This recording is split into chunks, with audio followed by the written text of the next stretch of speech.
Hola, buenas tardes. Estamos en la hora para partir nuestro webinar, que hoy día tenemos una conversación muy coyuntural, muy interesante, con reconocidos comunicadores, periodistas encargados de comunicaciones, de asuntos corporativos, de asuntos institucionales, que se los voy a ir presentando en la medida que vamos avanzando en nuestro encuentro. Para los que no me conocen, yo soy Marta Sánchez, estoy aquí como directora de la Asociación de Periodistas de Economía y Finanzas AIPEF. Buenas tardes a todos. Les quiero comentar antes de partir que la idea es tener hartas preguntas de nuestros asistentes. Me dicen que ya estamos cerca de los 30 conectados, así que pueden ir en la medida que avance en nuestro encuentro, ir colocando sus preguntas en el chat. Vamos a tratar de irlas leyendo y haciendo las preguntas a nuestros panelistas. Les quiero contar que en el marco del próximo inicio del Magíster en Dirección Estratégica de Comunicaciones, que imparten las escuelas de Comunicaciones y Periodismo y la Escuela de Negocios de la Universidad Adolfo Ibáñez, damos inicio a este seminario cuyo nombre es Comunicaciones y Pandemia, Transición hacia nuevos lenguajes y estrategias informativas, organizado conjuntamente con nuestra asociación AIPEF. El Magíster en Dirección Estratégica de Comunicaciones de la UAI inicia su décimo tercer año. Este programa corresponde a la versión actualizada del Magíster en Comunicación Estratégica, el cual desde hace 12 años ha formado a cerca de 300 destacados profesionales de estas disciplinas. Prácticamente desde el inicio del programa y en alianza con AIPEF, se hace entrega de una beca completa a un socio o socia de nuestra organización, abriendo las fronteras del conocimiento de las comunicaciones para quien se adjudica dicha distinción, otorgándole también nuevas posibilidades laborales al contar con este grado académico bastante reconocido en nuestro mercado. Y un avisito les quiero pasar. El cierre de las postulaciones para esta beca está programado para el 31 de mayo, o sea, luego. Y el jurado que revisará los trabajos ha estado integrado durante los últimos años por el ministro de Hacienda, el presidente de la Confederación de la Producción y del Comercio, el presidente o presidenta del Colegio de Periodistas y la decana de la Escuela de Comunicaciones y Periodismo de la Universidad Adolfo Ibáñez, además del presidente de AIPEF. Y no se olviden que las postulaciones están abiertas a los socios y socias de AIPEF. Sin embargo, cualquier interesado de cualquier rama del periodismo, no solamente del área económica, puede hacerlo y puede postular haciéndose socio de nuestra organización a través de la página web. Hechas las presentaciones y explicado cuál es el motivo de nuestro encuentro, y ojalá que todos puedan ayudarnos a comunicar que está abierta esta posibilidad para perfeccionarnos en un nuevo grado académico. Vamos a nuestro tema, a lo que nos convoca hoy día en la tarde, que es comunicaciones y la pandemia, transición hacia nuevos lenguajes y estrategias informativas. En primer lugar, quiero agradecer a los panelistas y también al público que ya está conectado por presenciar y participar en este seminario. Les presento a nuestros panelistas ahora. Tenemos a Macarena Lescornés, que es directora de The Clinic, que está ahí. Macarena. ¿Qué tal? Tenemos a Michelle Moore, gerente de la División de Asuntos Institucionales del Banco Central. ¿Qué tal, Michelle? Hola, Marta. Hola. A Roberto Zapag, gerente de Asuntos Públicos de Santander, Chile. Hola, ¿qué tal, Marta? Muy bien. Y a Felipe Valdivieso, que está aquí también con nosotros, el director del Magíster en Dirección Estratégica de Comunicaciones de la Adolfo Ibáñez. Hola, Felipe. Hola, muy buenas tardes. Buenas tardes. Les quiero comentar que les daremos la palabra más o menos 10 minutos a cada uno para que haga una breve puesta en común de los desafíos y las transformaciones que se han tenido que vivir en las distintas organizaciones a las cuales ustedes pertenecen durante este año y ya 2 meses que llevamos de pandemia. Luego de eso vamos a pasar a las preguntas. Como nos pusimos de acuerdo antes con los panelistas, pasaremos a las preguntas directas de parte de ustedes que nos hagan a través del chat, así que los invito a motivarse y a aprovechar esta oportunidad para que nos podamos tener un rico debate de aquí a 1 hora aproximadamente que estaremos en esta conversación. Nuestra primera panelista, Macarena Lescornés, se las presento. Cualquier error, Macarena, en tu biografía o en tu perfil que voy a contar ahora, tú me corriges. Es directora de The Clinic, periodista de la Universidad Católica y máster en Relaciones Internacionales de la Universidad Complutense, fundadora del Dínamo y responsable de contenidos digitales de T13. Se ha desempeñado en diarios, radio y televisión. También es panelista estable en Tolerancia Cero, donde yo creo que varios de nosotros la vemos siempre. Así que, Macarena, adelante, empiezan tus 10 minutos. Ok, muchísimas gracias, Marta, y lo primero agradecerles el que me hayan hecho esta invitación. Nada más honrada de estar no solamente aquí con mis compañeros de panel, sino también ante esta audiencia para reflexionar sobre un poco de lo que ha sido este año. Es como aquello de este año que vivimos en peligro. Yo creo que esto es parecido a ese año que vivimos en peligro. Lo cierto es que les confieso que una vez que me hicieron la invitación, durante todos estos días he estado reflexionando harto sobre esa pregunta de cómo hemos cambiado, en mi caso, los medios de comunicación, en mi caso específicamente una revista que tiene una web, que tiene ciertas particularidades, y lo primero que me costaba en esa reflexión era hacer la división donde cambiaban quizá cosas que son estrictamente del medio, de la estructura, de las formas de hacer, y dónde comenzaban los cambios de la sociedad en general. Porque yo creo que a diferencia de otros procesos que podemos estar viviendo, o que hemos vivido en el pasado quizás como sociedad, yo creo que es primera vez, por lo menos a nuestra generación, que nos toca vivir algo que no solamente nos afecta a todos, seamos en la empresa que seamos, estemos en el rubro que estemos, sino también, y tiene una particularidad que yo creo que para los medios de comunicación fue absolutamente evidente, que era algo que nos golpeaba a todo el planeta al mismo tiempo. Por ejemplo, para los medios, para quienes quizás no habían hecho esa relación, pero que nosotros lo veíamos de manera muy evidente en el día a día, y lo seguimos viendo, nunca nos había tocado que todos los medios del mundo estuviéramos hablando exactamente de lo mismo. Pero no solamente hablamos de lo mismo, sino que las aristas que abordábamos eran las mismas. Por lo tanto, por primera vez nos veíamos enfrentados a una noticia, en este caso la pandemia, en las cuales quizás lo que cambiaba era el idioma, quizás lo que cambiaba era el uso horario, pero todos manifestábamos los mismos miedos, los mismos desafíos, los mismos problemas, las mismas tragedias. Y eso yo creo que para el periodismo fue sumamente, como yo decía, más que problemático, desafiante, y yo creo que a mi generación, desde luego, pero yo creo que hacía muchísimo tiempo, yo creo que quizá eventualmente ante la Segunda Guerra Mundial o ante graves crisis económicas se pudo ver algo parecido, pero incluso cuando hablábamos de crisis económicas, quizá la crisis del 73 eventualmente, que fue una de las grandes que ha afectado al mundo, dependía mucho si uno está en el hemisferio norte, en el hemisferio sur, si está en un país desarrollado, en un país en vías de desarrollo, de cómo se afrontaba. Pero yo creo que esto es por primera vez que nos pilla a todo el mundo y a todos los medios del planeta en lo mismo. Y eso yo creo que para el periodismo fue un absoluto desafío. Yo creo que en esto, en mi posición de ahora en torno a los 10 minutos, quiero hablarles primero de, quizá, como yo insisto, a mí me gusta hablar de desafíos más que problemas. Yo quiero ponerles sobre la mesa algunos de los desafíos que enfrentamos durante este año. Después quizás les quiero contar de algunas cosas que yo creo que han sido. Cuesta hablar de ganancias cuando hablamos de una pandemia y de algo que ha sido tan trágico y tan tremendo para tanta gente, pero sí quizás de lecciones que hemos sacado los medios de estos meses y que, bueno, está por verse si son lecciones permanentes.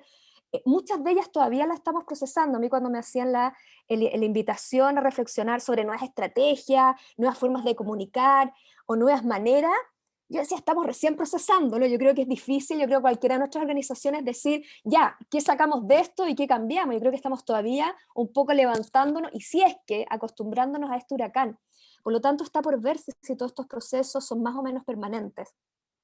Para empezar por, digamos, las etapas o quizás los procesos, digamos que son más desafiantes o que han significado mayores dificultades, a mí me gustaría, para quienes nos escuchan, poner dos términos sobre la mesa. El primero, cuando a cualquier periodista que trabaja en medios de comunicación, si tú le hablas de periodismo y le pides que te defina cómo es su trabajo, cómo es su día a día, gran parte de ellos, salvo quizás los que tienen más roles editoriales, te van a decir, Mi trabajo es la calle.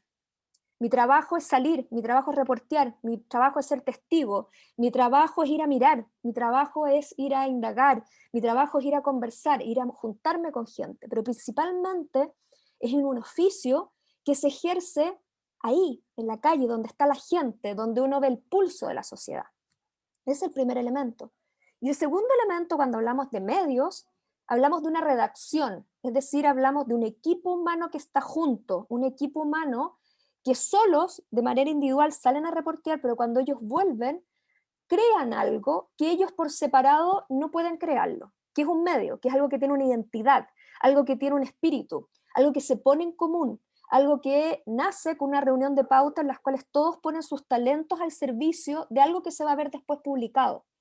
Es una mística, algunos dirán. La sala de redacción, todos los que han estado en sala de redacción, todos los que hemos estado en sala de redacción, Marta siente así porque ha estado en salas de redacción, es algo que se respira, que se siente en las películas, muchas veces está muy idealizado, ahí las máquinas de escribir de antes, algún puro por ahí, en la época que se podía incluso tomar, beber en las redacciones, los antiguos periodistas fumando, algunos tomando ahí, los teletipos, es algo que está en ebullición, es algo que se vive.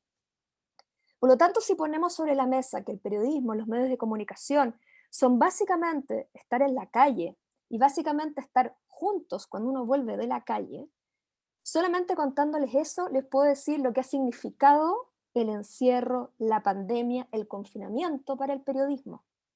Los periodistas dejamos de poder salir a la calle, ya no podíamos salir a la calle, y las redacciones se quedaron vacías. Las reuniones de pauta comenzaron a ser por Zoom, si es que se podía, y hubo todo una forma de hacer, una forma de vivir el periodismo que tuvo que cambiar, y cambió de un día para otro. Cambió un 16 de marzo, cuando muchas de las redacciones partieron a teletrabajo. Claro, en el caso de Chile, nosotros veníamos de un estallido social que también obligó a muchas redacciones a tener que readecuarse, hacer algunos minutos teletrabajo, pero básicamente nos obligó a hacer las cosas distintas, pero no distintas en los márgenes, sino en el corazón mismo de lo que significa nuestro oficio. Y eso ha tenido costos tremendos, porque de cierta manera tuvimos que dejar de ir a mirar para empezar a usar otras herramientas para saber lo que estaba pasando. Pero además a eso hay que sumarle que esta crisis, a diferencia de otra, implicaba unas restricciones sanitarias y un riesgo sanitario al cual nunca habíamos estado enfrentados. Entonces muchas veces se nos abrían ventanas en las cuales podíamos ir a hacer lo que sabemos hacer, que es reportear, pero corríamos riesgos. Y los editores tuvimos que decidir si mandábamos o no de repente a periodistas a reportear, por ejemplo, una sala de urgencia. Entonces, ese tipo de desafíos, porque hasta ese momento los editores no, claro, de repente veíamos del estallido, de repente dudábamos de mandar quizás a algún reportero a lugares donde estaban pasando cosas, pero ahí sabíamos más o menos cómo manejar el peligro, o sabíamos cómo teníamos que enfrentar eventualmente situaciones que podían ser riesgosas. Pero era por primera vez que nos enfrentábamos a algo que era un riesgo sanitario, que nuestros periodistas se podían contagiar y eventualmente quedar graves. Eso yo creo que es lo más cercano que muchas redacciones hemos estado a una situación literal de guerra, cuando tú mandas a periodista al frente de batalla, lo mandas con un casco y dices, chico, ojalá vuelvas. Eso era muy complicado y eso nos obligó a muchos a tener que renunciar a ciertas coberturas por la seguridad de nuestros equipos. Y esa renuncia al campo, esa renuncia al lugar donde ocurren las noticias es tremendo.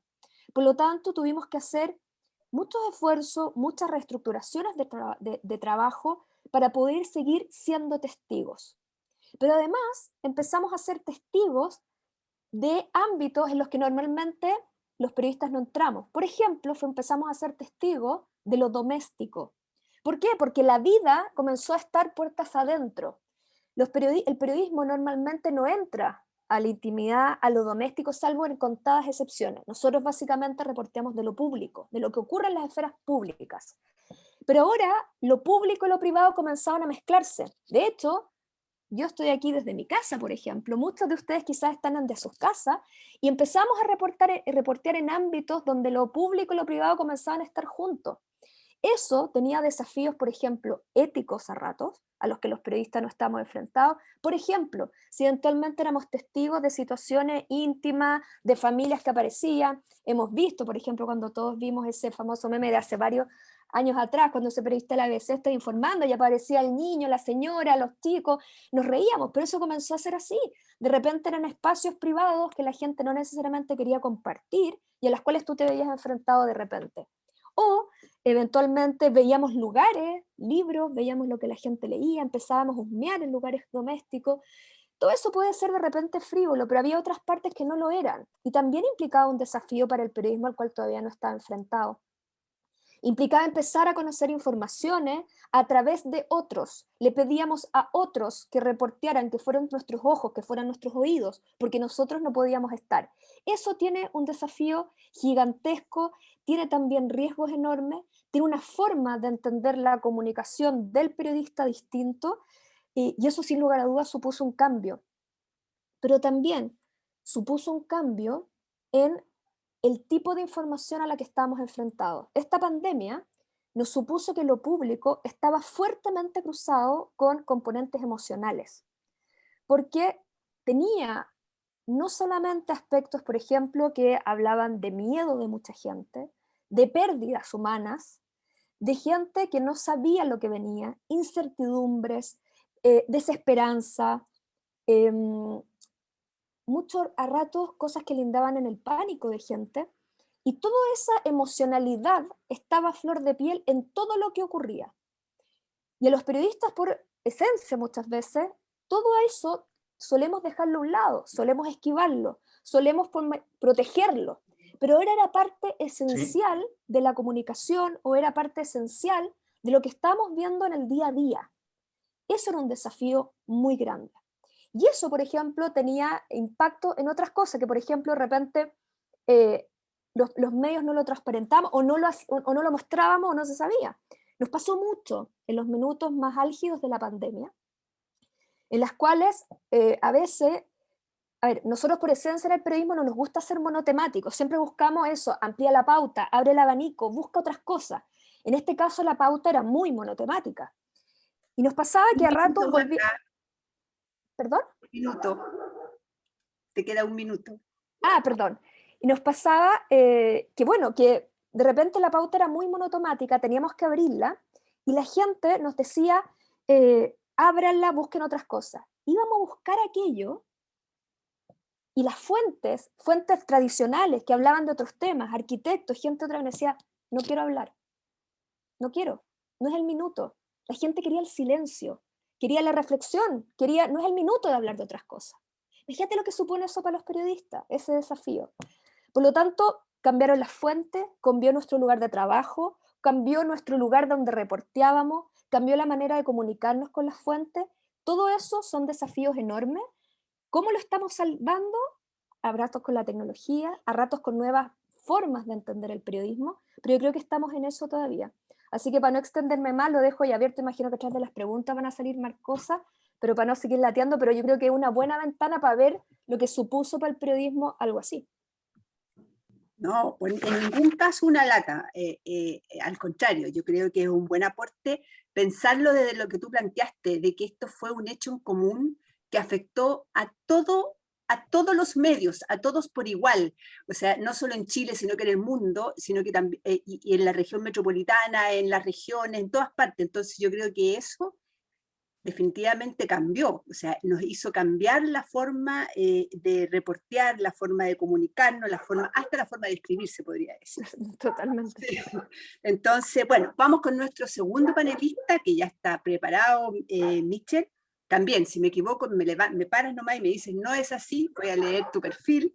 Gerente actual de la División de Asuntos Institucionales del Banco Central, es sociólogo y diplomado en Estudios Políticos Internacionales de la Universidad de Chile. Posee una larga trayectoria en proyectos estratégicos de comunicación corporativa. Se ha desempeñado en Banco Estado, en Zona Franca e Hidroaicén, así como también en el Ministerio Secretaría General de Gobierno. Michel, adelante con tus 10 minutos. Gracias Marta. Todo correcto en el currículum, no hay problema. Lo primero, agradecer a todos los que están conectados a esta hora, interesados en escuchar, me imagino, algo entretenido y algo útil para lo que es su desarrollo. Saludar a IPEF por la invitación, junto a quienes dan vida y forma al Magíster en Dirección Estratégica de Comunicaciones de la Universidad Adolfo Ibáñez, a quienes vamos a ser de panelistas hoy día, a Macarena Lescornés, a Roberto Zapag, a Federico Valdivieso. Gracias a todos, digamos, por estar en esta instancia. Mira, para nosotros la invitación nos planteó o nos propuso un desafío interesante, porque es contar desde el punto de vista de una institución muy seria y formal, como creo que sigue apareciendo el Banco Central, ¿no es cierto? Incluso bastante distante de lo que puede ser el común de la ciudadanía o del país. ¿Cómo enfrentamos este desafío, ¿no es cierto?, de la comunicación, de las estrategias comunicacionales, para no decir meramente informativa, digamos, en el caso nuestro? Y fíjate que tuvimos que hacer un raconto, tuvimos que mirar hacia atrás, y Macarena lo decía recién. Ahora, mencionabas a la pasada esto del estallido social. Yo creo que para nosotros ese es el momento de quiebre de la forma de comunicar que teníamos hacia el interior del banco.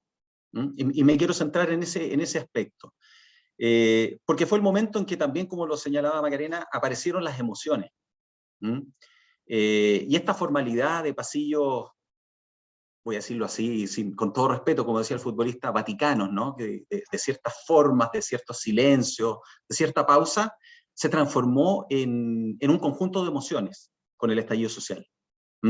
Emociones que implicaron también la necesidad de abrir espacios de escucha. Y ahí nos dispusimos a incorporar este elemento que quizás en la teoría siempre aparece o está dibujado en alguna parte, pero dijimos, mira, la comunicación pasa por el ejercicio de escuchar, por el ejercicio de entender qué le pasa al otro, de la empatía.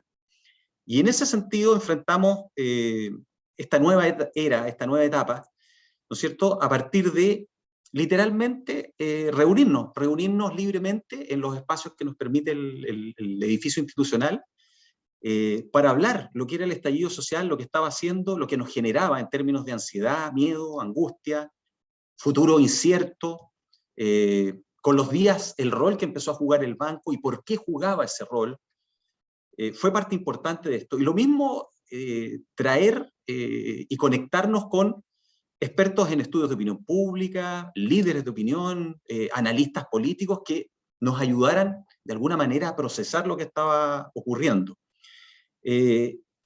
Nosotros veníamos con un desarrollo previo de renovación o implementación de nuevas plataformas de comunicación internas y externas. En lo interno teníamos la intranet, un sistema de pantallas digitales, una revista corporativa que estábamos empezando a digitalizar, y de alguna manera nos apoyamos en lo que teníamos para ir, ¿no es cierto?, dando cuenta de este proceso, y obviamente muy alineado con lo que el banco comunicaba hacia afuera. Fuimos muy observantes de ser coherentes en la comunicación interna y externa del banco. Fundamentalmente porque en estos ejercicios de escucha nos dábamos cuenta que muchas de las personas que estaban aquí se sentían tocadas de alguna manera por lo que estaba ocurriendo. O sea, el banco se nutre de personas, de ciudadanos, y por lo tanto era evidente, ¿no es cierto?, que teníamos que canalizar de alguna manera esta inquietud. Ahora, como dice un antiguo programa de televisión, nada hacía presagiar que 5 meses después íbamos a estar frente o enfrentados a una pandemia. A nosotros nos pilla la pandemia en la agenda de marzo con un ensayo de teletrabajo masivo, cosa que el 16 de marzo se tuvo que aplicar sin ensayo, literal. O sea, hasta aquí nomás llegamos, empiezan a decretarse las cuarentenas en la región metropolitana y nos vamos para la casa, literalmente.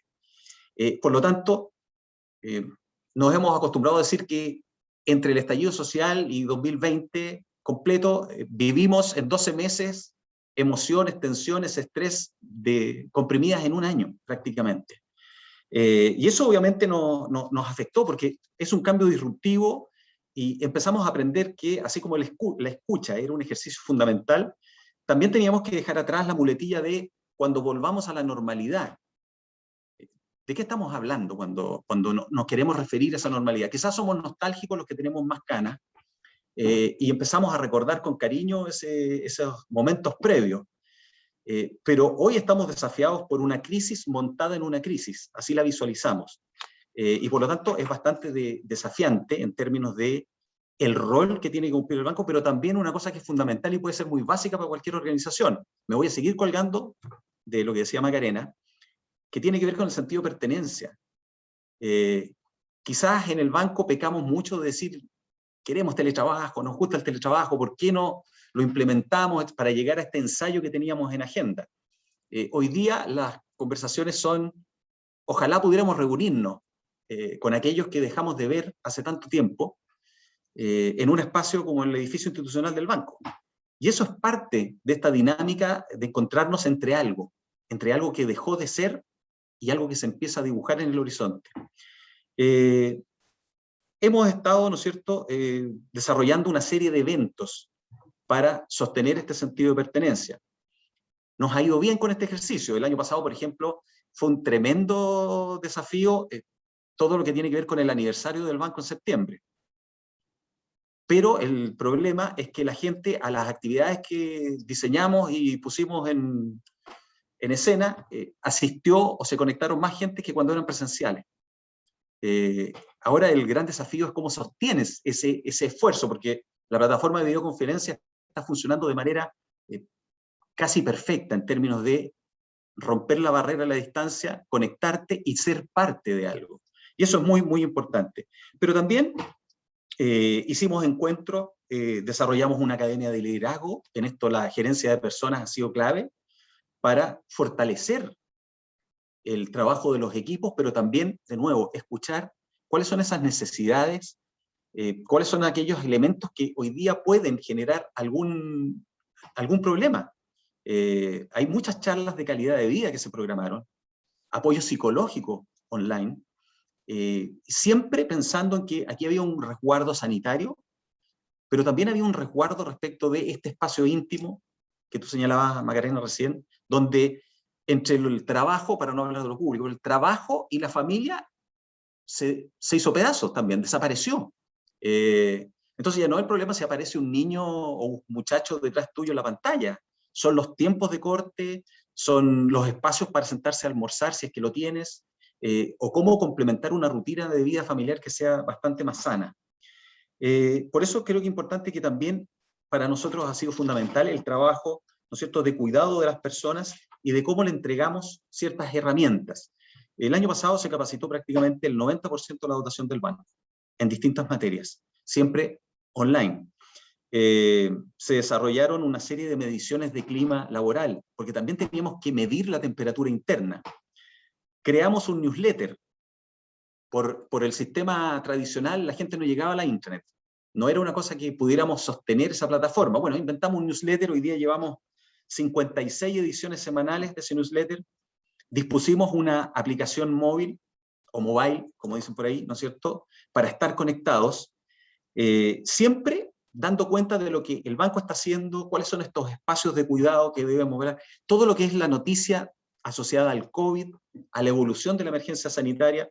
Dibujamos un plan de retorno al trabajo. Hoy día algunos estamos de manera voluntaria aquí en el banco. Hay funciones que no pueden despegarse de ser presenciales, vigilancia, tesorería, todo lo que tiene que ver con procesar dinero en efectivo, fundamentalmente. Pero hemos estado sosteniendo este esfuerzo que se vio coronado con la obtención o la calificación, más allá de la importancia del ranking, fue decir, mira, nos medimos con el Great Place to Work y quedamos en un 10º lugar, ubicados en el ranking que se establece, pero nos permitió dar cuenta de también esta suerte de empatía entre todos, ¿no es cierto?, este trabajo colaborativo y cómo se percibían los esfuerzos que se estaban haciendo, ¿no es cierto?, para sostener no solo el teletrabajo, el trabajo a distancia, sino también la preocupación por el estado emocional de nuestras familias y de nuestros círculos más cercanos. Antes de terminar, la pregunta del millón. ¿Qué es lo que viene en el escenario post-pandemia? Parece que esto es como esa vieja imagen de alguien que se acerca a un balón de fútbol y cuando intenta tomarlo, lo patea con la punta del pie y se aleja la pelota un poco más. Creo que esa es la forma en que se está moviendo la pandemia. Pero sabemos que el trabajo a distancia va a ser una modalidad que a lo menos de forma híbrida, con algún porcentaje del tiempo en estos espacios comunes y de interacción y que nos dan ese sentido de pertenencia, va a tener que adoptarse. En particular, ¿no es cierto?, ver cómo podemos sostener este trabajo exigente que tenemos en el banco, de alguna manera que vaya combinando esta nueva modalidad que se va a implementar nuevamente, como tú lo señalabas, Macarena, de manera global. Esto es lo mismo que les afectó a todos. Bueno, todos tenemos que empezar a pensar en que algo va a surgir de esto que es muy distinto a cómo lo conocíamos. Y en ese contexto, la comunicación va a seguir siendo una pieza clave para escuchar, para alinear y compartir objetivos, pero también para fortalecer este sentido de pertenencia, este sentido de cierta complicidad, de ser parte de una entidad que puede ser un medio de comunicación, puede ser una institución como pública como el Banco Central, o puede ser una empresa privada. Y creo que ahí debieran orientarse parte importante de los esfuerzos, ¿no es cierto?, de quienes estamos en este rol de gestionar la comunicación, alinearla con el sentido y el propósito de la organización, y usar esto también como un mecanismo de transparencia tanto interna como externa respecto de ese objetivo que tiene el Banco Central. Eso es lo que puedo contar respecto de lo que ha sido nuestra experiencia en este año, más de año y medio que estamos en esta historia. Muchas gracias, Michel. Qué buena historia de cómo vivió internamente el Banco Central su pasantía desde el estallido social a la pandemia y a cómo seguimos ahora. Yo creo que aquí hay dos preguntas claves que tú pusiste, complementando un poco lo que decía Macarena, respecto de cuándo volvemos a la normalidad, qué va a ser hablar de normalidad, lo normal va a ser el teletrabajo o volver a la oficina. Al menos yo llevo 1 año y medio en teletrabajo y nos funciona perfecto.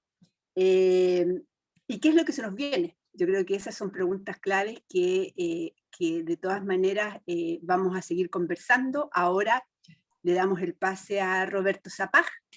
Lo mismo, Roberto, para todos. Si me equivoco en algo, tú me corriges sin ningún problema.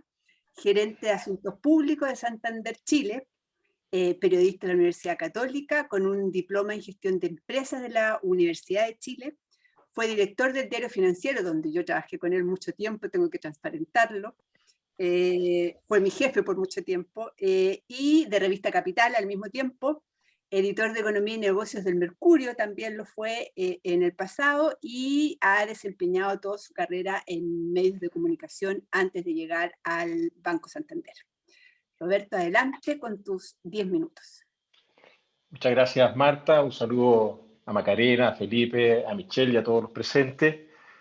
Bueno, yo quizás me repito un poco con la introducción, digamos, a la reflexión de cómo nos golpeó o impactó la pandemia en Banco Santander, pero la verdad es que esto nos vino a trastornar completamente.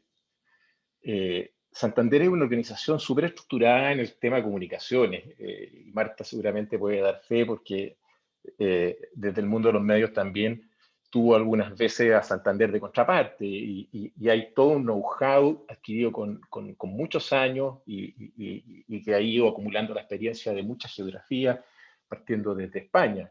Entonces teníamos una planificación hecha, reuniones de trabajo fuera de la oficina, presentada a la división, y finalmente aparece la pandemia y todo eso quedó en el cajón del escritorio, digamos, porque nos vimos absolutamente llamados a atender la emergencia, ¿cierto? Al igual que Michelle, de un día para otro se vació el edificio de Bandera tiene 3.000 personas, pero no ocurrió lo mismo con las más de 300 sucursales que tiene el banco desplegado a lo largo de todo el país, porque somos un servicio esencial. Entonces teníamos esta doble realidad, ¿cierto?, de una organización que debió mandar para la casa a, no sé, 3.000, 4.000 personas, porque incluso las sucursales estaban con turno, y por otro lado gestionar todo este mundo de trabajo presencial, en este entorno amenazante, exigente, con clientes estresados, ¿cierto?, que no podían estar dentro de la oficina, sino que fuera de la oficina, haciendo fila. La oficina está muy bien aclimatada y acondicionada internamente, pero ni una institución tenía desplegado fuera de la oficina comodidades para los clientes. Entonces, el invierno, la lluvia, el sol, en fin, hubo una serie de exigencias que vinieron a estresar la organización, y por lo mismo impactaron todo el proceso de planificación de comunicaciones que teníamos previsto. Yo diría que el impacto de la pandemia fue mucho más fuerte en el caso de Santander en lo que es comunicación interna que en comunicación externa. Nos obligó en una organización de 11.000, 10.500 personas a hacer un trabajo súper fuerte hacia adentro de la organización, atender sus miedos, sus preocupaciones, sus dudas sanitarias, el tema emocional. Eso fue lo más fuerte y hacia afuera el tema era muy simple, digamos, en la comunicación externa. O sea, ¿qué vamos a hacer hablando de World Café si los tenemos cerrados? ¿Cierto? ¿Qué vamos a hacer hablando hacia los medios de proyecciones económicas si era imposible hacer proyecciones económicas serias en este entorno? ¿Vamos a hacer o no vamos a hacer un seminario en Madrid con los periodistas, que es un encuentro que se hace de capacitación todos los años? No, por supuesto que no. Entonces, lo que nos ocurrió en la comunicación externa es que volvimos a los pilares elementales de la organización. O sea, hicimos un ejercicio de introspección, volvimos a lo básico y vimos que teníamos que subrayar cuestiones súper básicas que nunca hubiéramos puesto en un plan de comunicación a principios de año, ¿cierto? Explicar qué oficinas estaban abiertas, explicar cuáles eran los protocolos de atención, el aforo de las oficinas, los protocolos de sanitización en caso de sospecha de que un cliente o un colaborador estuviera enfermo. Tuvimos también que mirar hacia adentro y ver qué rol jugamos como institución esencial del sector financiero y de hecho el banco más importante en términos de tamaño y número de clientes en atender urgencias que asomaron, ¿cierto? Los decenas de miles de emprendedores que se vieron amenazados.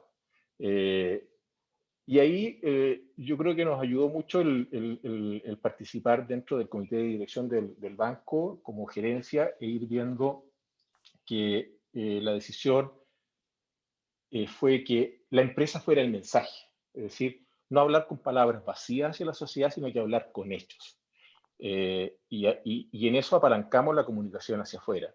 Es decir, si vamos a hablar de cómo ayudar o aportar a las empresas en problemas, bueno, lo íbamos a hacer si es que realmente lo estábamos haciendo, ¿cierto? Y el banco en eso se propuso ser el banco privado que más crédito FOGAPE entregara, y lo hizo. Entonces, a partir de eso podíamos conversar. ¿Qué rol íbamos a jugar, por ejemplo, en los problemas sociales que emergieron con la pandemia? Bueno, la decisión estratégica fue aportar al fondo de emergencia de la CPC de manera importante, sumarnos por primera vez de manera absolutamente fuera de todo lo que estaba en los planes a Teletón.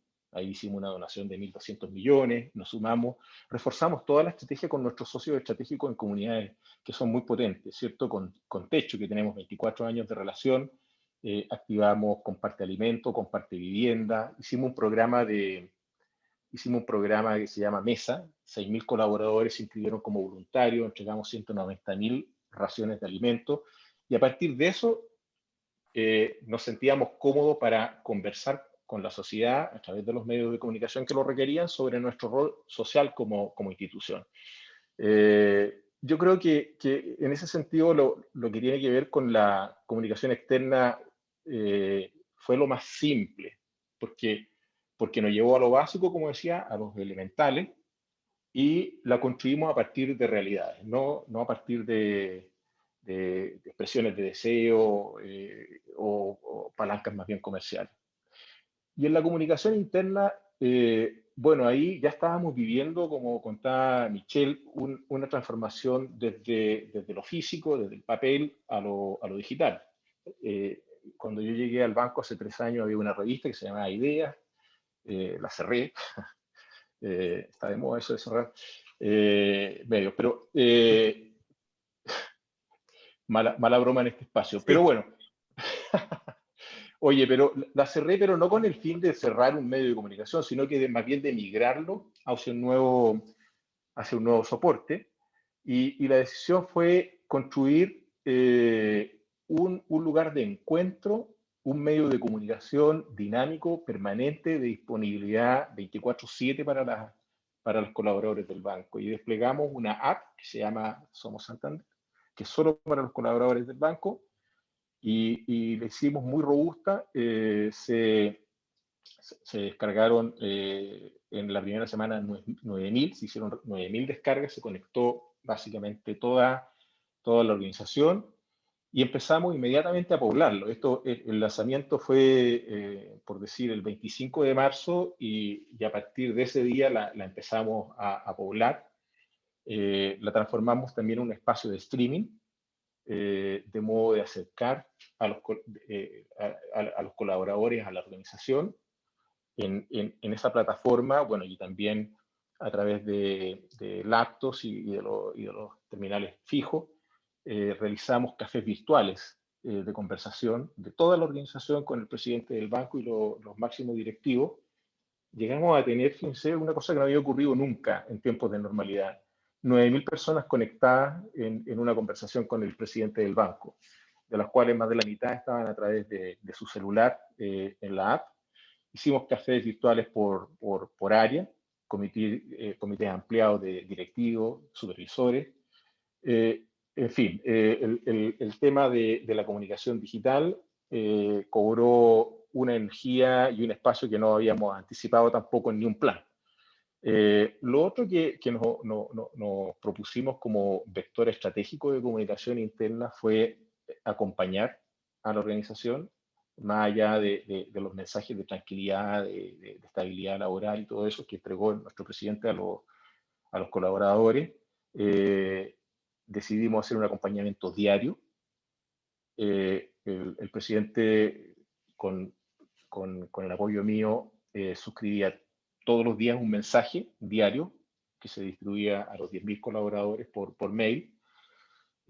Abrimos canales de preguntas a través de canales como WhatsApp, creamos comunidades digitales, desarrollamos también programas de capacitación en temas sanitarios para todo lo que es el proceso de trabajo presencial en las sucursales, y toda una planificación para el retorno. Tuvimos nosotros un retorno parcial a instalaciones, a edificios centrales en septiembre, y también eso requirió mucha asesoría y acompañamiento de la organización. Y en eso el tema de los videos, de las charlas con especialistas externos, con psicólogos, con médicos, transmitidos también en streaming y disponibilizados on demand, fue una cosa muy importante. Y una innovación que buscó además ir más allá de lo que es estrictamente funcional o práctico, fue crear un espacio de convivencia más humano.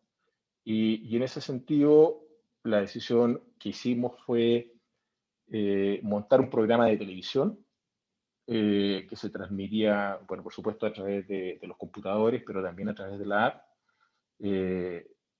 Marco Silva y Marcelo Comparini eran los conductores de este programa. Básicamente hubo una producción que consideraba conversar con los agentes de las sucursales, mostrar testimonios, contar en vivo o entrevistar a personas que habían padecido el COVID, es decir, crear un espacio mucho más humano de encuentro de las personas.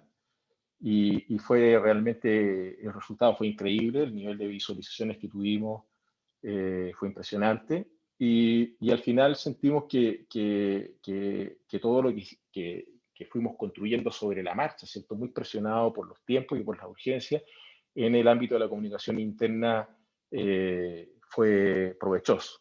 Yo así mencionaba recién, Michelle, Un minuto, el Banco... Roberto.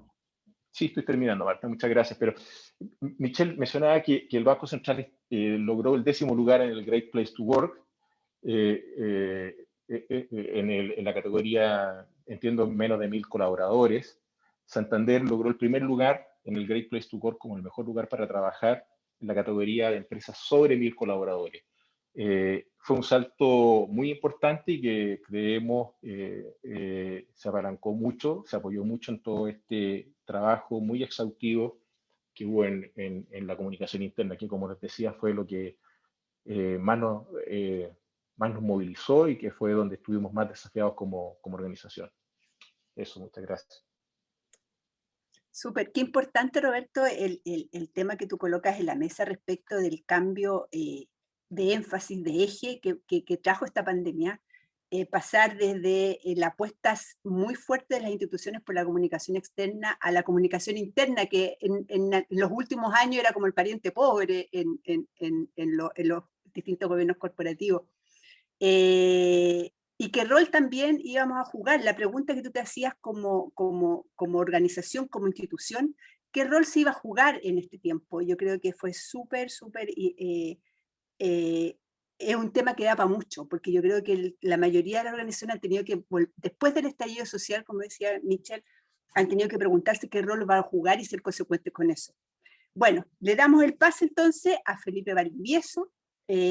Felipe, lo mismo, si me equivoco tú me corriges sin ningún problema. Es director del Magíster en Dirección Estratégica de Comunicaciones de la Universidad Adolfo Ibáñez. Es psicólogo de la Universidad Católica, con un PhD en Sociología de la Universidad de París, en Francia, docente en la Universidad de Chile y en la Universidad de Francia también, y consultor en distintas organizaciones en comunicaciones y cambio organizacional. Felipe, tus 10 minutos empiezan a correr. Muchas gracias, Marta. Primero que nada, bueno, buenas tardes, ya no. Voy a tratar de entrar directo al tema que preparé para esta ocasión, muy interesado, y creo que algo conversa con lo que dijeron precedentemente. Me voy a tomar de lo que decía Macarena, de que la pandemia está amarrada, es indisociable, creo yo, de otras crisis, y lo repitió Roberto, lo repitió Michelle. Es decir, que lo político es una crisis sanitaria, social, política, ecológica, feminista, podemos agregarle mucho.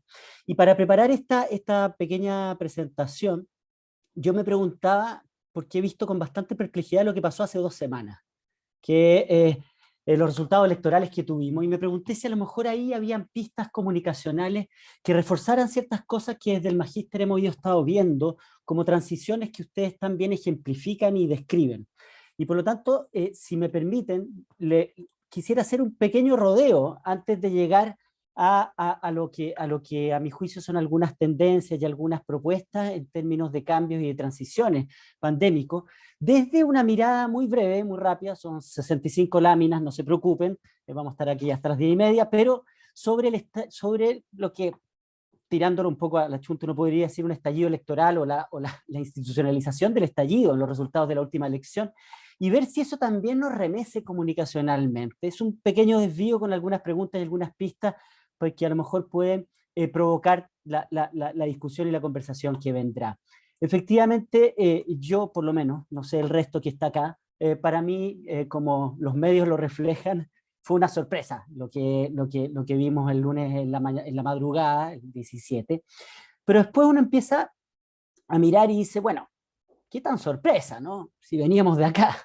O qué tan sorpresa si en mayo del 2017 tuve que bucear esta encuesta de la CEP, digamos, y que decía que efectivamente, pucha, las instituciones financieras tenían un 70% de percepción de abuso, las AFP, las clínicas, ni hablar de la percepción de los políticos, etc. Entonces, no quiero detenerme en este aspecto, pero sí quiero detenerme en el hecho de que, de alguna manera, hoy día la comunicación nos está exigiendo poner atención en ciertos aspectos que quizás son más propios de la psicología social que de las ciencias de la comunicación y del periodismo, y que tienen que ver hasta qué punto existen fenómenos de disonancia cognitiva, donde intentamos restablecer el equilibrio entre algún aspecto, entre dos conocimientos, entre una emoción y un conocimiento, de una manera que es media tramposa, que nos lleva al autoengaño, o hasta qué punto este famoso efecto, ¿no es cierto?, de cámara de eco, donde por estas redes sociales, acentuado por pandemia, donde estamos circulando aún más en ellas,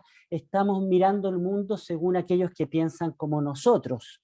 O bien, hasta qué punto los sesgos de confirmación están afectando también nuestra manera. Y si insisto en estos puntos es porque soy un convencido de que la comunicación, o al menos las estrategias de comunicaciones, deben partir de una lectura correcta del entorno, o más o menos aproximadamente correcta. entendiendo que está muy, muy difícil. Y yo creo que hoy día algo de negación hay en lo que estamos viviendo, y eso también puede llevarnos como riesgo a tomar decisiones que no son correctas o que no son muy apropiadas o muy eficientes. ¿A qué va toda esta pequeña introducción? A que me pregunto a partir de los resultados y de esta sorpresa, entre comillas o entre signos de interrogación, ¿qué nos puede decir de lo comunicacional y qué nos puede decir de lo comunicacional en pandemia? Y personalmente me ha llamado mucho la atención y he visto con perplejidad algo que de alguna manera rompe ciertas lógicas en comunicación corporativa, ¿no es cierto?, que tiene que ver con la inversión, este dato de cuánto le costó el voto a la lista del pueblo, de 115 pesos por voto versus 3.478, vamos por Chile, creo que nos debe llevar a reflexionar que hay cosas hoy día en la comunicación, con pandemia, con estallido, etcétera, que nos obligan a mirar fuera de lo que tradicionalmente probablemente hacíamos, donde había una tendencia a mirar la inversión en comunicación como algo casi lineal. ¿Qué creo yo que aparece con nitidez? Es que el maquillaje se cae. Y cuando Roberto nos dice la atención está adentro, en lo que somos realmente, y cuando Michelle nos dice con orgullo, mira dónde estamos, en el Great Place to Work, yo creo que estamos hablando de lo mismo. Estamos hablando de los, Roberto decía el back to basic, ¿no? de qué es lo que realmente importa en la comunicación que estamos haciendo. Y eso a mi juicio es trayectoria, es autenticidad. Y otra cosa que me llama la atención es un poco el valor de la cercanía. Esta app, esta conversación de 9.000 personas con el presidente del banco, es eso, ¿no? Sobre todo en tiempos de pandemia, donde yo creo que también favoreció harto el volanteo en la casa, porque llegaba alguien y dan ganas de conversar con alguien, aunque fuera del partido político que no me interesaba probablemente. Y otra cosa que también me gustaría señalar es que hay un montón de discusiones en comunicación que ya no importan. ¿Se acuerdan cuando hablamos de que la violencia es la comunicación, ¿no? Es negativa, versus una comunicación positiva, o que los rostros la llevan? Hay rostros que salieron y rostros que no. Hay cercanías que funcionaron, que no. Hay campañas más violentas que funcionaron y otras que no. Y eso no es el tema, no es la receta, es un poquito la identidad. ¿Y a qué rima todo esto con pandemia? Me parece que este estallido electoral, como le llamo acá, confirma ciertas tendencias en curso que nosotros ya veíamos desde hace un año en un encuentro similar que tuvimos, recuerdo muy bien, sobre este tema, pero que creo que hay que meter en la coctelera para entender hacia dónde vamos. Uno es los alcances de las crisis. Yo estoy seguro que Macarena es de los medios, Roberto o Michelle, crisis que antes duraban una semana, hoy día duran 3 horas. Porque es tan fuerte lo que está pasando, es tan grande lo que pasa que realmente es la invasión alienígena lo único que podría reemplazar cosas que hemos visto. Lo otro que creo que es bien relevante es que es muy difícil leer, está muy difícil anticipar, y que por lo tanto eso tiene consecuencias en nuestra planificación, en nuestro trabajo. Un poco también cuando Macarena decía lo que ellos hacían en la sala de reacción, etcétera, hacia dónde va esto. La volatilidad es un desafío. Pero hay algo que yo encuentro que es importante destacar, es esta exigencia de una comunicación más cuidadosa, poco triunfalista, un poco oportuna. O sea, el oportunismo está súper cuestionado y da pena, es patético. Y por Dios que ha costado, ¿no es cierto?, a un montón de instituciones de gobierno y a otras privadas cuando caen en ese tipo de cosas. Y a la falta de ambigüedad. Hay restricciones presupuestarias, hay restricciones de facto por las condiciones sanitarias, y hay que demostrar cierta humildad. Y finalmente, como en ciertas tendencias, yo creo clave, no solo es la centralidad de lo digital, pero también la banalización. O sea, el kiosco a la esquina tiene una página web y nos comunica eso, y por lo tanto eso desde la comunicación estratégica es un desafío, ya no es un atributo diferenciador. Se confirma, creo yo, que la identidad es el centro para obtener una cierta mínima confianza. Y finalmente, en 2 minutos 10 segundos que me quedan, ¿qué podemos hacer o cómo podemos pensar más en general, más allá de la experiencia que ustedes relatan? Yo creo que hay ciertos caminos estratégicos que aparecen con un cierto, me atrevo a decir, con un cierto interés y con una cierta coherencia. Uno es la información, contra la infoxicación, contra la saturación, contra la incertidumbre, el ajuste de expectativas, y hay varios ejemplos que han salido hoy día, ¿no es cierto? pero la convocatoria también, esto de intentar generar vínculos, ustedes señalaban una cohesión organizacional desde adentro, no hacia afuera, pero desde adentro. La horizontalidad, porque ya no aceptamos que nadie nos diga que es nuestro papá si no lo es, ni nuestra mamá, y por lo tanto queremos ser educados, y hoy día sabemos un montón de términos médicos que antes no sabíamos, y los cobramos a nuestras autoridades y a nuestras marcas, etcétera. El respeto, creo que las estrategias más respetuosas están llamadas a ser más eficientes, y la sostenibilidad, en forma y contenido. Creo que eso se mantiene, se confirma. Venía hace un rato, no digo con esto, no pienso estar inventando la rueda ni mucho menos. Estoy diciendo cosas que nosotros, al menos desde el Magíster, hemos ido compartiendo como experiencia y como reflexiones. Y finalmente, y con esto termino, una cosa es decir estos principios estratégicos y la otra es decir cómo se llevan a cabo. Yo creo que hay un antídoto o sea, no, hay una obligación que nos pone la incertidumbre, que algo ha sido mencionado acá, que es que ya no podemos planificar estrategia de comunicaciones 2020-2035, o sea, ese tipo de ejercicios que antes se hacían regularmente, hoy día son un poco risibles, ¿no? Las comunicaciones hoy día tienen que estar muy a la vuelta de la esquina, a la vuelta de la semana, no sabemos qué va a pasar pasado mañana, por lo tanto, nos exige salir de la planificación a largo plazo, flexibilizar los contenidos y los mensajes por la volatilidad, y por lo tanto amarrarnos a una estrategia que nos permita navegar en olas bastante revueltas, pero que podamos adaptar a lo que va pasando, aquello que queremos comunicar de nuestro banco, de nuestro medio de comunicación o de nuestra universidad. Las restricciones yo digo acá presupuestarias, pero también sanitarias, nos obligan a mayor creatividad, obligan a las comunicaciones a ser más creativas.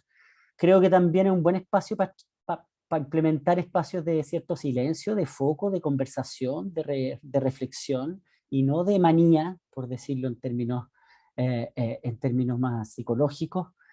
Propiciar o intentar propiciar la conversación y el diálogo, y creo que eso ya está instalado hace tiempo, pero ahora vuelve a confirmarse. Y finalmente, algo que ha sido harto mencionado, estamos con una sociedad enormemente diversa, con necesidades, me imagino los clientes de las diferentes empresas, la gente que trabaja acá y que vino hoy día, son muy distintos, exigen cosas distintas. Entonces la comunicación creo que debiera tender hacia la personalización.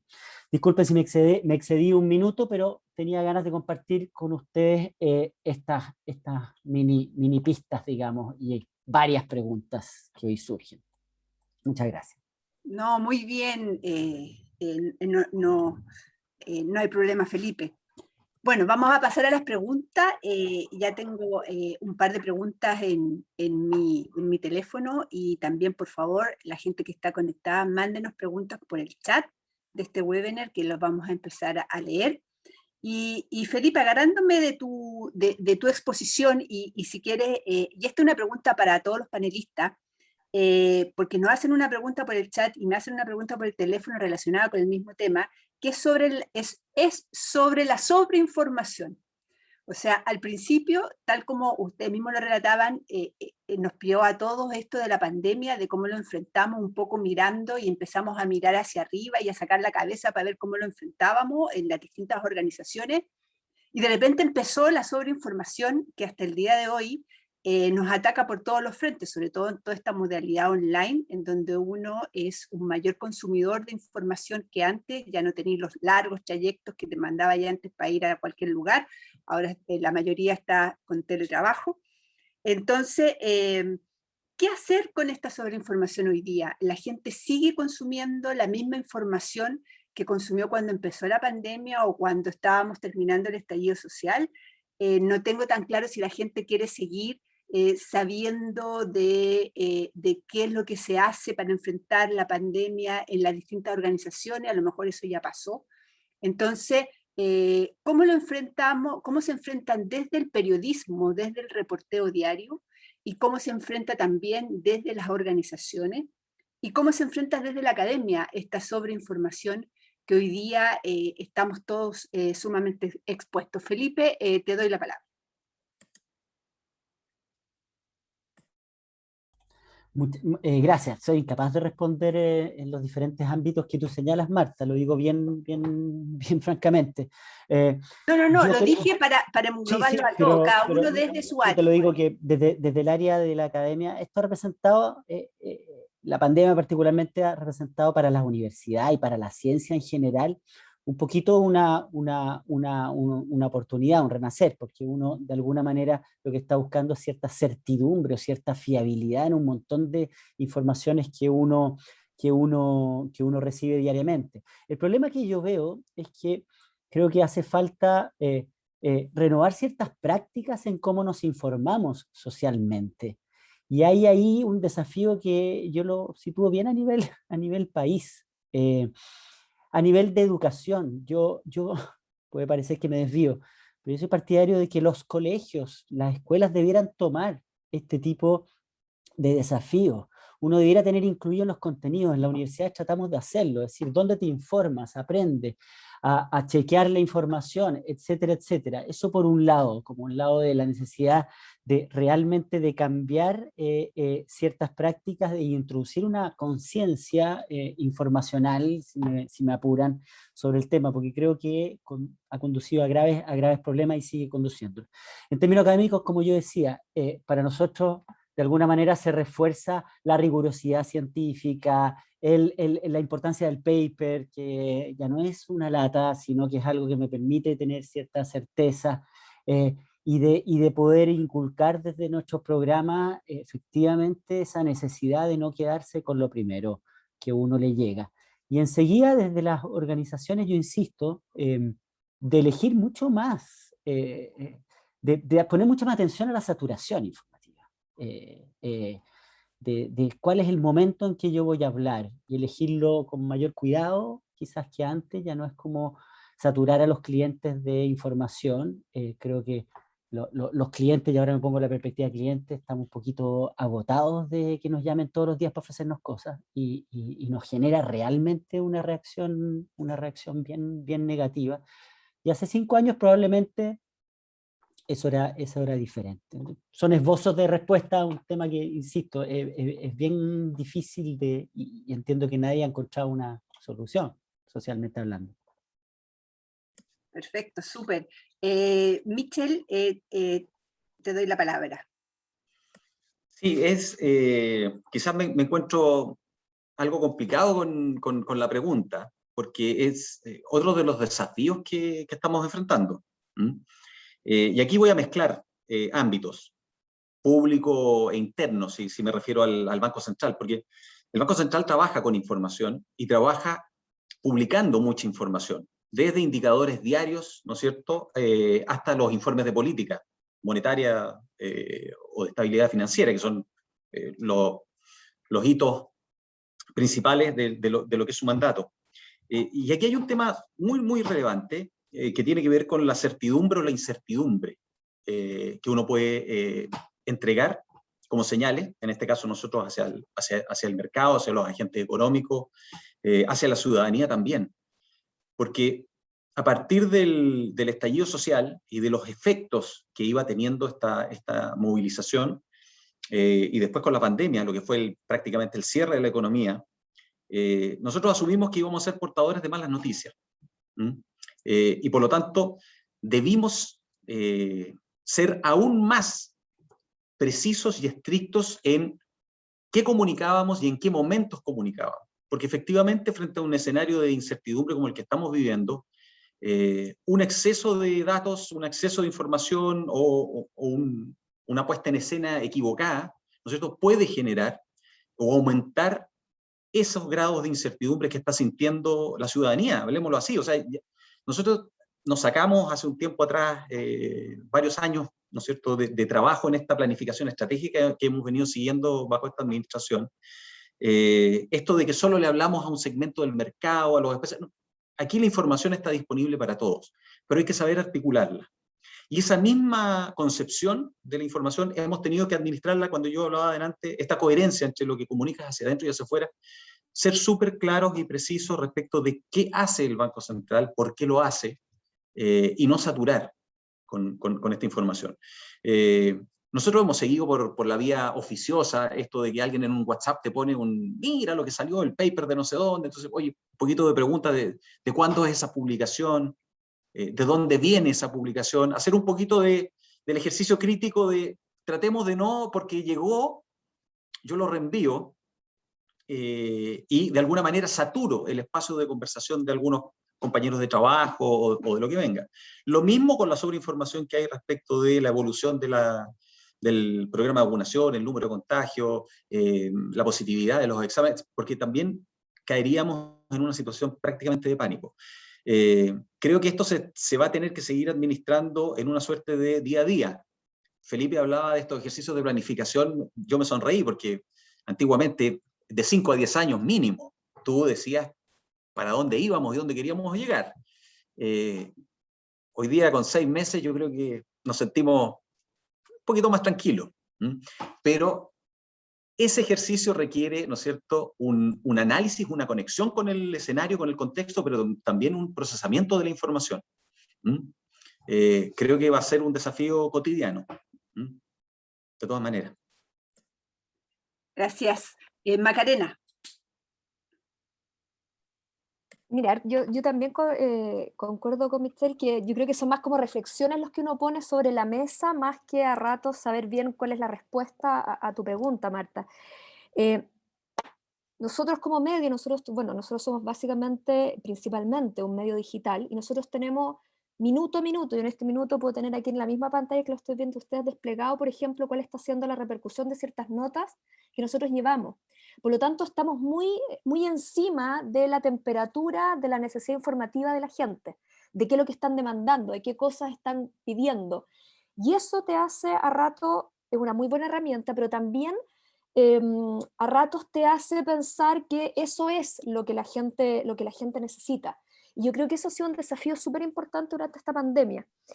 Una, porque lo mismo que hablaba yo al inicio, el hecho de que estemos todos encerrados, el hecho de que hayamos estado todos encerrados, cambió muchísimo los hábitos, los consumos, la manera que tenemos de aproximarnos a la información. Mucha gente, por ejemplo, los primeros meses, recuerdo yo, cuando mucha gente tuvo que encerrarse y las empresas no están preparadas para el teletrabajo, había mucha gente que literalmente se quedó en la casa sin hacer mucho, hasta que ya se empezaran a echar a andar los teletrabajos o teletrabajaban de manera parcial.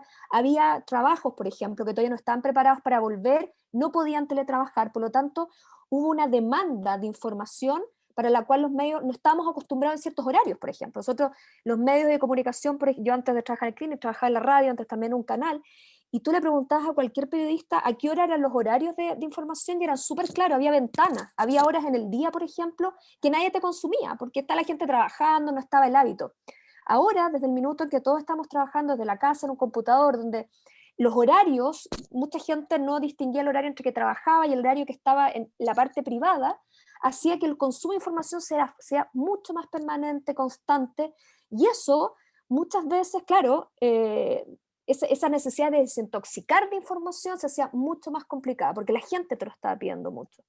Había otro punto también que yo creo que nos desafiaba mucho a los periodistas, yo creo que nos desafió bien, era que, de cierta manera, con la pandemia, hubo un cambio de tornas en el tipo de información que se pedía. Si ustedes recuerdan, bueno, es que en el caso chileno está muy marcado por el estallido, pero también antes veníamos en todo un debate en los medios de comunicación sobre el protagonismo del dato, de la evidencia, el protagonismo, por ejemplo, del contexto. En esa época los medios todavía estamos en plena discusión sobre los fake news, sobre estas burbujas. Ese era el debate en el que estábamos los medios. ¿Por qué? Porque bueno, había una serie de campañas políticas en el mundo, venía de explotar hacía muy poco, hacía un año, todo el escándalo de Cambridge Analytica, con el rol que estaban jugando las redes sociales, y los medios en ese minuto estábamos tratando de demostrarle al mundo que éramos necesarios porque la curatoría que podíamos hacer o la presentación de las evidencias que podíamos tener valía la pena. Y de cierta manera la pandemia dejó en evidencia y hizo más necesario que nunca la responsabilidad en la información. Es decir, los medios nos dimos cuenta que a lo que estamos enfrentados ya no era a un poquito por acá, un poquito por allá, nos estamos enfrentando a la muerte de gente, a algo que nos estaba desafiando como sociedad. Pero además, la manera de luchar contra eso era la evidencia, porque la ciencia tomó un protagonismo que hasta ese momento no estaba. los periodistas nos tuvimos que poner a tono de cómo se manejaba la evidencia, el dato, lo que decía eventualmente un paper científico, que era algo que el periodismo hasta ese minuto, quizás en muchas de sus áreas, salvo ciertos sectores del periodismo, no manejaba mucho. Ese nuevo, insisto, protagonismo de la ciencia, yo creo que ha sido una excelente noticia, si se quiere, para esa comunión que empieza a haber entre, en este caso, el periodismo y la ciencia. Y también hay otras dos cosas que yo creo súper interesantes, es que se relevó ese rol que tenemos los periodistas o los comunicadores o que nos dedicamos a esto, a darle contexto al dato. Es decir, lo mismo, por ejemplo, que ahora explicaba Michelle, de que yo decía, nosotros teníamos que dar datos, quizá hoy los medios, cuando recibíamos ese dato del Banco Central, teníamos que ser aún más prudentes en decir, ¿qué significa esto? ¿Ante qué estamos? Quizás hace un año atrás un dato era, bueno, un dato, no nos preocupamos tanto quizá el contexto, ya lo entenderán, no pasa nada. Pero era tal la necesidad de ser responsables que la necesidad de darle contexto, de explicar lo que estaba ocurriendo, de por qué esto era así. Mucha gente literal que de repente nos preguntaba, oye, ¿esto es el fin del mundo? ¿Esto se está acabando? Y buscaban preguntas, pero preguntas ya que eran de verdad casi existenciales, pero eran dramáticas. Ante eso, los medios teníamos que responder con responsabilidad. Por ejemplo, en el caso nuestro, yo dirijo un medio que mezcla periodismo, pero también con una parte lúdica, con una parte de humor. Imagínense lo que era el humor en esa época. Hubo ciertos límites que ya no podíamos pasar. Había sobre ciertas cosas que ya no nos podíamos reír. Entonces nos obligó a repensarnos de cómo comunicábamos ciertas cosas, mantener ciertas regularidades, porque la gente también quería ciertas rutinas. Quería que en la mañana estuviera su programa, quería despertarse con tal, ciertas cosas a las que buscaba agarrarse. Y también, por último, yo creo que es muy interesante, y ustedes lo han mencionado, el tema de las emociones, el tema de la autenticidad, de la identidad. Yo creo que en esta pandemia ha empezado a haber un castigo, me parece muy bien muchas veces, a lo que es el clickbait, es decir, al vender ciertas informaciones apelando a lo más bajo de las emociones, apelando a de repente a sensibilidades, que más bien parece sensibilidad, o simplemente tirar el titular más estrambótico, el más sensacionalista, porque eso la audiencia lo empezó a castigar súper fuerte, súper fuerte. Tú ya no te podías de repente echar mano a ciertas herramientas que antes tú usabas para subir los tráficos, para subir las audiencias, te exigían mayor responsabilidad. Y yo tengo la esperanza de que muchas de esas lecciones que hemos aprendido sean ya permanentes. La vuelta al dato, que ahora ya ciertas cosas necesitamos darlas con buenos datos, el rol esencial y protagonista de la curatoría, del dar contexto cuando damos información, y por último, el ser consciente de las emociones o de lo que provoca lo que nosotros publicamos. Y eso, yo creo que son lecciones que hemos sacado de esta pandemia, mucho rato a golpes, porque muchos medios, ahora claro, ya ha pasado un año, ya más o menos tengo la lección aprendida, pero créanme que las primeras semanas, había que acostumbrarse a esta nueva emocionalidad y esta nueva audiencia, y esta es una audiencia que cuando la audiencia tiene susto, tú tienes dos opciones, o alientas ese susto y sales rédito de ese susto, o ayudas a modular, a canalizar, a que entiendan ese susto para pasar a algo más reflexivo. Y en ese rol yo creo que los medios hemos jugado un papel indispensable, y quiero creer un papel responsable, y quiero creer también un papel que ahora ya no soltemos nunca más, porque finalmente para eso es lo que estamos, ¿no? Super, Maca, gracias. Roberto, tu turno. Gracias, Marta. A ver, tal vez abordar una dimensión distinta del encabezado, ¿cierto? La sobreinformación. Hacia adentro de la organización. La definición que hicimos en los momentos de mayor incertidumbre fue no saturar, porque sería un término negativo, pero sobreinformar. Sobreinformar, disponibilizar en todo momento, que en todo momento estuviera disponible la información, que no hubiera espacio donde no pudieran encontrarse con la información relevante en temas sanitarios, en temas de protocolos internos, en temas de políticas de trabajo, en fin, de contención emocional. Hacia adentro, lo que hicimos como gerencia fue eso. Probablemente saturamos, yo decía, enviábamos un mensaje diario del presidente durante 4 meses. Finalmente eso lo ajustamos, ¿cierto? Y cumplió una función muy importante, tenían mucho feedback en la app, podíamos ver los comentarios, los me gusta, cientos de me gusta, decenas de comentarios, pero después eso fue decayendo porque la gente ya estaba informada. Entonces, En la fase inicial fue esa la estrategia. Creo que salió una columna también de Pablo Harper en algún minuto del modelo vietnamita de comunicación hacia adentro, y lo aplicamos en ese sentido. Y hacia afuera, como les decía, nosotros más bien nos revolvimos completamente, tuvimos que enfocarnos hacia lo básico, pero sí reforzamos mucho la digestión de la información externa hacia adentro de la organización, especialmente hacia los tomadores de decisiones.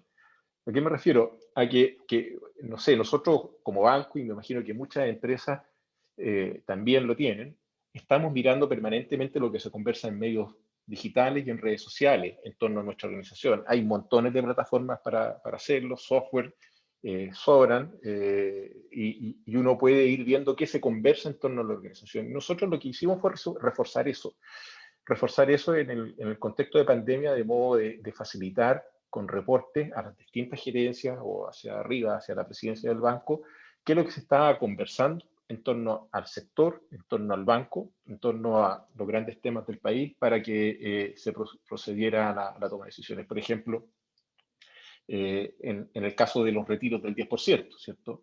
Bueno, uno detectaba muy fácilmente en el mundo de las redes sociales un aumento en la oferta de phishing, digamos, ¿cierto? Entonces, tomar esa información, procesarla, ver los formatos de intentos de phishing en las redes sociales que eran denunciados por los usuarios, y advertir al equipo de ciberseguridad o lo que estaba ocurriendo en sucursales, también advertirlo al equipo de la red, o las temáticas que más preocupaban a los clientes en este modelo de atención contenido con aforos restringidos, para que el equipo de calidad también procediera a resolver los dolores más importantes que se estaban expresando en redes sociales de los usuarios del banco, de los clientes. O sea, hacia adentro sobreinformamos, y desde fuera nos hicimos cargo de esta abundancia infinita de datos, digamos, y la escuchamos, la procesamos y la transformamos en información de utilidad dentro de la organización. Yo te diría que eso es lo más relevante sobre el encabezado que nos planteaste, Marta.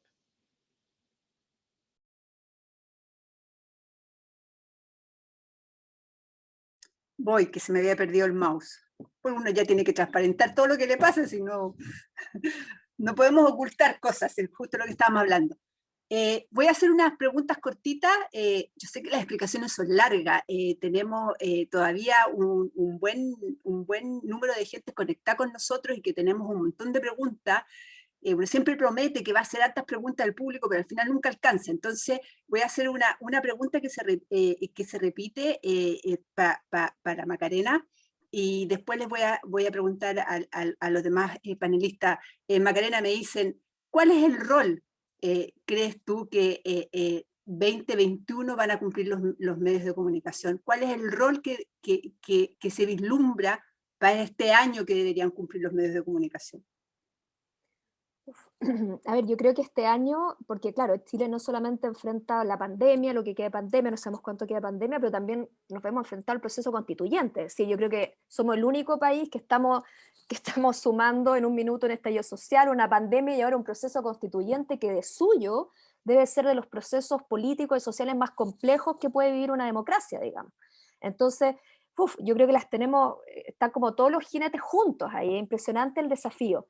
¿Cuál es el rol que tienen que jugar los medios? Yo creo, y ahí me tomo lo que yo dije antes, es decir, yo creo que si hay un minuto en que los medios tenemos que volver a cumplir nuestro rol de grandes curadores de información, de grandes contextualizadores de información. Si al final alguien me puede preguntar, ¿cuál es la diferencia en que yo me informe por un WhatsApp de un grupo familiar sobre algo a que yo vea un medio? Bueno, yo creo que el gran valor que tiene es que ahí hay una curatoría, hay una selección de información, hay un decir, esto es importante, esto es relevante, esto no, esto es accesorio, porque hay todo un trabajo que se hace de darle sentido finalmente a la realidad, pero no solamente darle sentido, sino visibilizar lo que está ocurriendo en la esfera pública. Y yo creo que ese rol, que ha sido el rol tradicional del medio desde que éramos un papel escrito y con un chinche pegado en una pared, en una aldea de la Edad Media, desde ese minuto hasta ahora, ese ha sido el rol de los medios toda la vida. Y yo creo que Uno, el ser la gran mesa de debate en las cuales nosotros articulamos las conversaciones, en las que decimos quiénes son las voces que necesitamos escuchar, en las que tratamos de entender qué está pasando. Felipe hablaba de la elección de hace 2 semanas, nada, que acabamos de tener. Todos los medios salimos a hacer, yo creo que lo que mejor sabemos hacer, que era tratar de entender, conocer a muchos de los personajes, de las voces que estaban surgiendo, tratar de tratarlos de mostrarlos en sus contextos, en sus realidades, en las historias que los movían. Y yo creo que el gran aporte de los medios más que nunca es ser esa gran mesa de la conversación, porque finalmente si entendemos bien el proceso constituyente, es una gran conversación que ocurre para definir unas reglas. Y quienes sabemos más de conversación somos los medios, porque estamos acostumbrados a articularlas, a poner las voces en evidencia, a sacarlas, a contextualizarlas. Por lo tanto, ese rol es esencial. Y si ya me lo preguntan pensando más en la pandemia, yo creo que los medios tenemos, por supuesto, este rol de seguir relevando el dato y siempre el dato.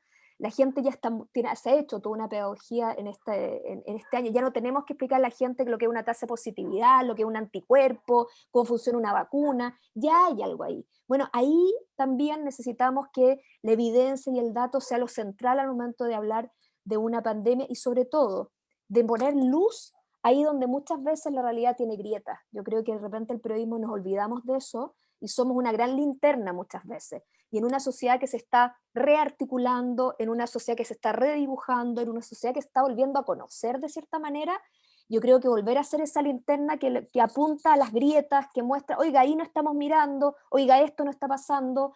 Yo me acuerdo, por ejemplo, el año pasado cuando empezó a de nuevo surgir la idea de que había gente pasando hambre, fueron realidades que explotaban y muchas veces los medios los primeros dicen, bueno, vayamos a ver qué es lo que está ocurriendo ahí, quién es la gente que está pasando hambre, qué está ocurriendo en ciertos barrios de las ciudades. Toda esa labor que de repente los stakeholders, la gente que toma decisiones, que la política pública llega más tarde, muchas veces el primero que llega ahí es un periodista. El periodista lo saca y después llegan todos y anuncian las medidas, anuncian, hoy sí, vamos a crear el programa no sé cuánteque. Ese rol de que el periodista sea el primero en llegar muchas veces, yo creo que cuando hablamos de crisis sociales, de lo que es una pandemia, de una crisis multisectorial, como bien hablaba Felipe, yo creo que ahí el periodista tiene que volver a reivindicar su rol como protagonista y como articulador del debate público, desde luego, eso somos. Pues Macarena, tenemos una pregunta para Roberto y para Michel, de Mario Martínez, que nos pregunta: ¿cómo podemos las organizaciones mejorar la comunicación interna con nuestra gente? ¿Qué hacer diferente de lo que se ha hecho tradicionalmente hoy día bajo este contexto? Roberto, ¿sí? Ok, bueno, en realidad como intenté transmitir hace un rato, hicimos prácticamente todo diferente este año.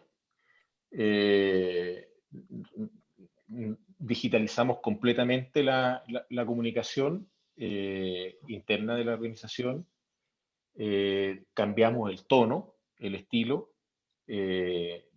pasamos de lo escrito a lo audiovisual de una manera importante. No es que abandonáramos lo escrito, pero lo audiovisual cobró una participación dentro de la torta significativa. Desempaquetamos la comunicación en el sentido de que teníamos espacios permanentes, semanales, mensuales, de contacto personal directo con la posibilidad de interactuar. Por supuesto que había que, como ahora, ¿cierto? Había que tener un moderador, porque 9.000 personas te levantan cientos de preguntas en una conversación con el presidente. Entonces las consolidamos y se las hacíamos llegar. Tenemos la suerte de que el presidente del banco es bien valiente en ese sentido, no elude preguntas y las responde todas. Le preguntaban de la estabilidad de salario en el peor momento de la pandemia y él dio mensajes claros de estabilidad laboral, dio mensajes claros de señales de cómo iba a ser el trabajo en el futuro, dijo dentro de la iniciativa. Todo eso no fue casual, no fue improvisado, se conversó, pero generó esta nueva realidad en la comunicación interna. Yo creo que como nunca en la pandemia, y contrario a lo que uno podría pensar, en Santander se creó un sentido de comunidad. Y yo creo que el haber sido reconocido en el Great Place to Work como la mejor empresa para trabajar en Chile, yo creo que lo refleja. Y digo que no es casualidad, también entre otras cosas, porque desde el punto de vista del músculo de la comunicación interna significó mucho esfuerzo de horas de trabajo, montar toda una red de embajadores dentro de la organización para levantar información, montar una red de fans Santander que nos ayudaran a transmitir los mensajes de manera porosa, hacia abajo, atomizada. Hicimos muchas cosas, digamos, que fueron transformando a la organización internamente en un colectivo. Imagínense ustedes todo lo que es el valor humano de entregar los reconocimientos a los hijos de mejor evaluación, a los mejores resultados de la PTU en una ceremonia en el estadio del banco que ya no se podía hacer. Bueno, eso lo acompañamos con procesos de entregas personalizadas, con fotos selfie en la casa de cada una de las personas beneficiadas. O sea, la verdad es que tomamos el reto como una oportunidad y no quiero aquí bañarme de flores porque no es el caso, pero creo que logramos abordarlo adecuadamente. Ahora el problema que tenemos es que pierde la novedad y el desafío este año es qué hacemos de nuevo, ¿cierto? Para ir consolidando. Yo creo que efectivamente la novedad fue algo que nos ayudó mucho a crear esto, pero ahora el reto es reinventarse y ver nuevas formas de lograr ese espacio de comunidad en la comunicación interna. Michel, lo perdí aquí en el... Ahí está, Michel, dale. Estoy.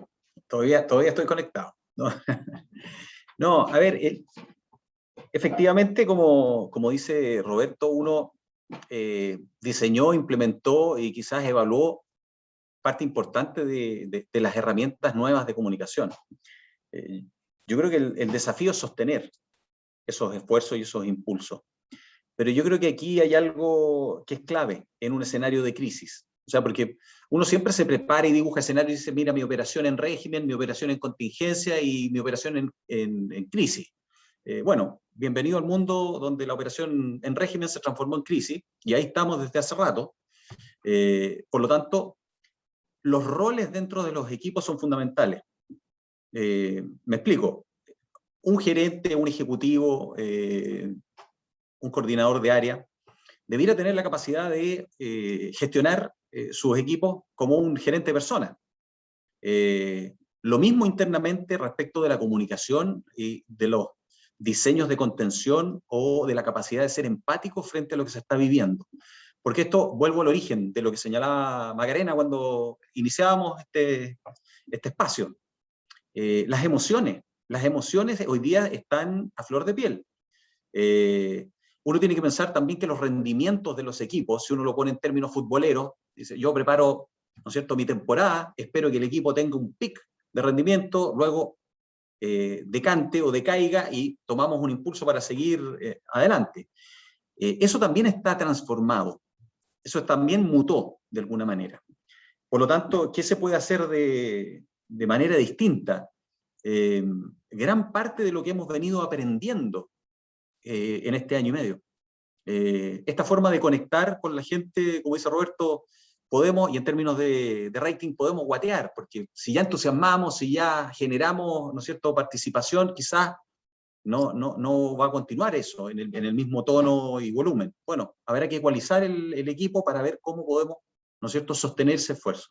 Pero creo que es muy importante el rol de los liderazgos en las organizaciones, en cualquier organización, de cualquier tipo.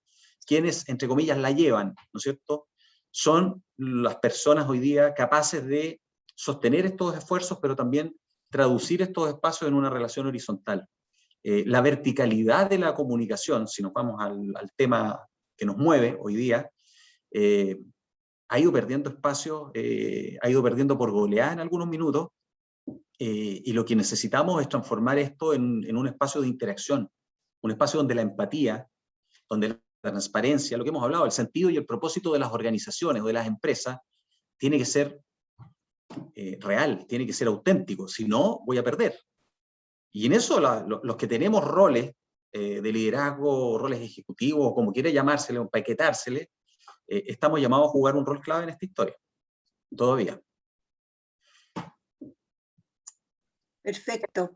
Felipe, la última pregunta, porque ya estamos abusando de la paciencia de nuestro público, pero yo creo que están entretenidos ya que todavía siguen conectados. Felipe, aprovecho de tomar una pregunta que tenemos del público con lo que tú hablabas de la planificación en el corto plazo, de cómo cambió esta planificación a 10, 20 años, una planificación de un año, máximo 2, o 6 meses, como se decía, con la flexibilidad de los contenidos, de las acciones, con la creatividad que tú también hablabas, y conectarla, que justo se me ocurrió la pregunta, pero aquí está, conectarla con esta pregunta que dice, ¿cómo se retoman, sobre todo las universidades, que también han tenido que mutar profundamente hacia la comunicación online, cómo se retoman los espacios de conexión? Tradicionalmente uno pensaba, y a todos nos pasó en la universidad, que la universidad se hacía en los patios de la universidad, que uno se encontraba con el profesor y conversaba, intercambiaba opiniones, qué sé yo. Hoy día en las universidades, ¿cómo ha sido este cambio y en qué estado está hoy día esta reconexión que se tiene que hacer en el mundo académico? Voy a hablar de la experiencia que hemos vivido nosotros en la Adolfo Ibáñez, evidentemente. Roberto por ahí decía, cambió todo un poco. Yo creo que cambió significativamente ese tipo de experiencia, la generación de comunidad, de convivencia, de espacios, de movimiento, etc. Bueno, de partida está todo evidentemente virtualizado y lo que hemos debido hacer a golpes y a porrazo, los que hacemos clases y los que estamos metidos en el mundo universitario, es entender que hay una mutación en este momento, hay una transformación de lo que es la universidad y las expectativas de la universidad, que tiene, por supuesto, como todas las cosas, hartas luces y hartas sombras. Dentro de las luces, evidentemente, las posibilidades que abre de hacer una clase con un profesor de otra universidad en el otro lado del mundo, de tener una comunidad universitaria más diversa, más abierta y de transmitir a través de la tecnología nuevas actividades que no estábamos acostumbrados a hacer. Pero a mí lo que está en suspenso y que yo creo que hay un gran déficit en las universidades en Chile porque no hemos podido resolver y queda pendiente como desafío es el recreo. El recreo no lo logramos. Lo digo con mucha pena, digamos, en el sentido que efectivamente generar comunidad sin espacios de interacción física cuando se es joven es un poquito más complejo. Efectivamente, las últimas investigaciones señalan que paradojalmente para la tercera edad la sociabilidad se vio incluso enriquecida en pandemia para muchas personas. Una investigación de la Católica que señalaba aquello, Soledad Herrera, si no me equivoco, para ser justo en las citas, en citar. En el caso de los jóvenes, que son la mayor parte de los estudiantes en las universidades, esto ha sido una condena bien pesada. Muy desmotivante, y eso agrega, hemos hablado harto de las emociones, una dificultad extra, no solo dónde haces el recreo, sino quién va a ir a un recreo virtual. Se han hecho miles de intentos, está mejor, hemos ido aprendiendo en el camino, pero nos falta mucho que recorrer al respecto, y ahí hay una interrogante que no está resuelta. Académicamente no me parece que sea lo más difícil de resolver universitariamente, podemos hacerlo, lo hacemos día a día, pero la creación de una comunidad universitaria como la entendíamos nosotros, que estamos acá en este panel, hoy día se ve muy compleja. Y por lo mismo, tenemos que avanzar hacia formas híbridas, entre otras cosas, por este tipo de razones. Nosotros ya lo estamos haciendo, pero yo creo, y ahí me sumo está bien, no vamos a volver a lo que éramos antes, al menos en un mediano plazo. Yo no soy muy optimista al respecto, pero sí tenemos que crear otro mundo, y otro mundo que combine experiencias. Y me imagino que en el caso de los medios de comunicación, de lo que pasa en la sala de reacción, de alguna manera hay que avanzar a forma un poquito más heterogénea, la relación con los clientes también, en lo interno también, y la fiesta de fin de año, que fue un éxito el año pasado virtual, este año hay que volver a pensarla, ¿no es cierto? Lo decías Michelle, porque efectivamente eso ya no funciona, ya no vamos a los Zoom para un cumpleaños, ¿no es cierto? Ahora buscamos otras cosas. Pero creo que vamos a hacerlo. hay que entender, hay que sacarse la fantasía de volver atrás como si no hubiera pasado nada, pero hay que crear otro mundo. Yo creo que ahí está el tema. Súper, muchas gracias, Felipe. Yo creo que a todos nos hace falta un recreo, porque el teletrabajo es sin parar. Creo que a todos nos pasa. El recreo, cuando lo piensen en la universidad, piénsenlo para todos nosotros y nos cuesta. Bueno, les quiero dar las gracias a nuestros asistentes, a todos los que están conectados. Sé de personas que llegaron a su casa, que no estaban en teletrabajo, llegaron corriendo y se conectaron, así que muchas gracias por eso. Gracias Roberto, gracias Macarena, Michel, Felipe. Nos volvemos a encontrar seguramente en otro escenario, en otra oportunidad.